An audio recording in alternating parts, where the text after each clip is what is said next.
Hello everybody. Next up we return to home turf, where we'll play host to the tourist attraction masquerading as a football club that is Manchester United.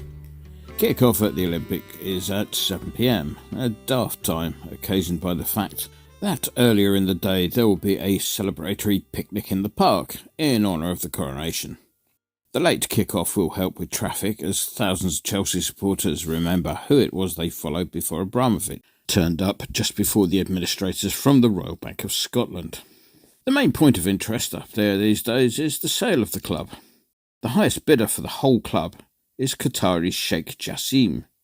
He's up against Sir Jim Ratcliffe, who's bid more money for a smaller stake, an arrangement that could see the Glazers retain an interest. Now, I'm no tree hugger by any stretch of the imagination, but the advent of cold nuclear fusion can't come quickly enough given the planet's and now the Premier League's dependence on fossil fuels. Overnight we could see Manchester City, Newcastle and now possibly Manchester United slide right down the rich list as the countries that own them realise that their countries are now little more than sand and dead dinosaur juice, and the dinosaur juice is now worthless. Of course, by that time, Manchester United, having dived into the whole so-called Super League thing, will probably have persuaded UEFA that they deserve free entry into the so-called Champions League, irrespective of league position in perpetuity. As things stand, it's a pass that they may well need sooner rather than later. Their late but deserved defeat to Brighton the other night has left them 4 points clear of the Scousers, though they do have a game in hand over their fellow self-entitled Muppets. They're on a semi-decent run following the hilarious 7-0 defeat by the Scousers and a subsequent 2-0 reverse up at Tyneside. Since then they've beaten Brentford, Everton, Forest and Villa, and incredibly drawn at Spurs, even managing to throw away a 2-goal lead in the process. In between that they got through to the cup final with a hugely fortunate penalty win against Brighton, thus qualifying to be the club that hands their neighbours from Manchester the double. They're out of Europe, mind, having been given the bum's rush by Sevilla. Just going to show that you need some sort of class to beat them. Daisy tells me that the only permanent deal of any sort signed during the January window involved them poaching a 16-year-old striker from Cardiff, so it is to the loan market to which we turn for any meaningful action. Goalkeeping cover arrived in the form of Palace keeper Jack Butland. He replaced Newcastle custodian Dubravka, who had been charged with benchwarming duties during the first half of the season. The arrival of Burnley striker Wout Weghorst on loan from, Burnley, was a weird one to be sure. He joined Burnley a couple of seasons ago but was farmed out on loan to Besiktas after the Turf Moor lot got relegated. He seemed to find his level in Turkey, averaging a goal every other game out there. This was enough to convince the Salford mob that there might be something to work with, especially since he was considered good enough to form part of the Netherlands squad in the World Cup. And he currently now has 21 Dutch caps. A bung of £2.5 million to Burnley was enough to have the Besiktas loan cut short. However, 2 goals in 26 is not particularly awe-inspiring, and reports today have suggested that there were no plans to make the deal permanent. The final arrival was Austrian midfielder Marcel Sabitzer, and I defy anyone of a certain age not to mentally say, "one for the money" after hearing his surname. And if you didn't before, you probably will now. Sabitzer has arrived on an end-of-season deal from Bayern, though he's trying to talk himself into a permanent deal by bigging up his temporary employers at every opportunity.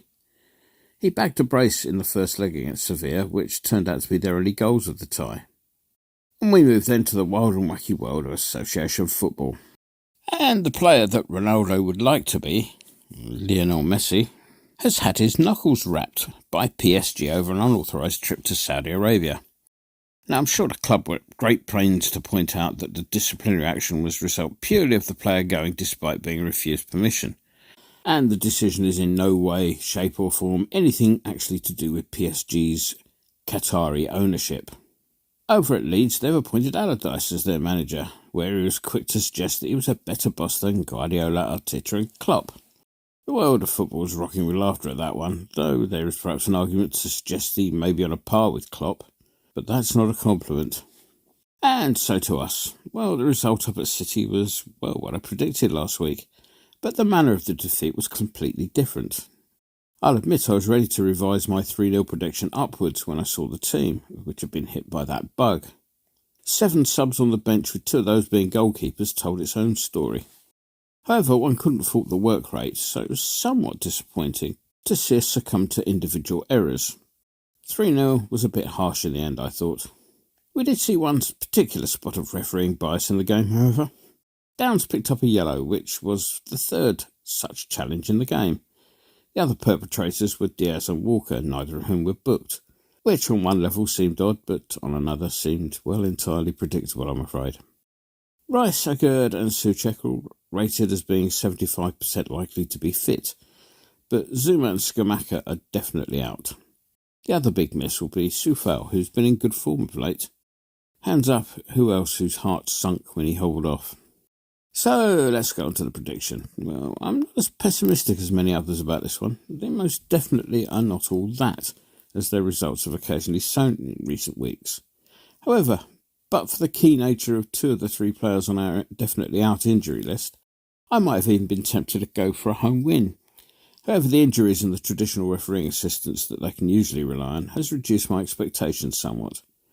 So at the £2.50 that I was going to chip in to assist with the research into cold fusion, will instead be going on a draw.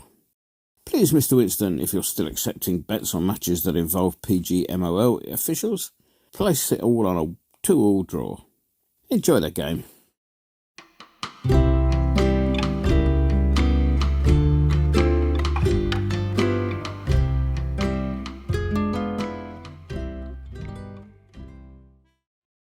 James Corden. Hi. Big West Ham fan. Yes. And big knees up Mother Brown, man. Yeah.